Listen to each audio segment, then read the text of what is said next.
Introduction. In this tutorial, you will learn about developing the simplest web API URL. You will also learn about JSON output, database connection using PHP, PDO MySQL, and namespacing of PHP Script.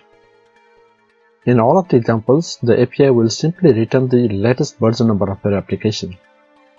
Its script shall add a significantly important step until we reach the final script.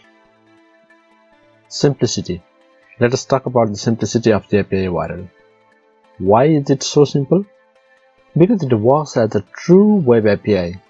It serves any GET or POST request. There is no logging.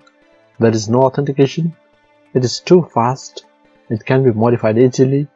It is public and probably unsafe. All of these features make our API the simplest one. Somewhere you will see such URLs named as API Endpoints and Micro-services. Simplest API example.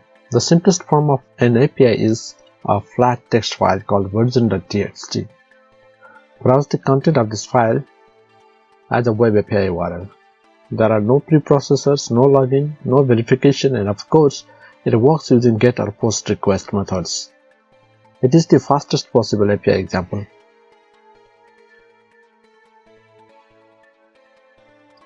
Preprocessed output. Similarly, version.php is a file that is just preprocessed with PHP. It echoes the same version number. We are just advancing. Since PHP is involved in processing this file, it is technically a bit slow script, but this time we won't bother about the differences in milliseconds. JSON output. Most of the API output is better when served as JSON data. The API file called version.json.php will return the static version number in the JSON format. Many JavaScript client libraries understand how to parse a JSON string and extract the data to display in the web page.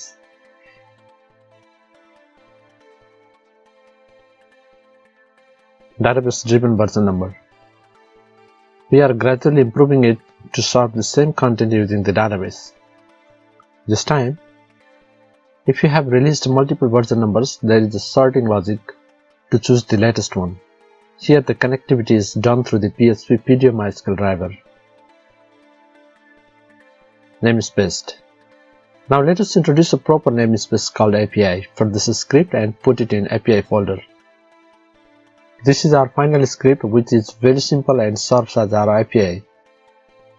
We allow the script to take a long time if necessary, even though the user terminated. The output is gzip compressed. It contains enough HTTP headers for JavaScript or other web clients. Finally, the JSON is validated to contain only the information necessary to be sent to the client.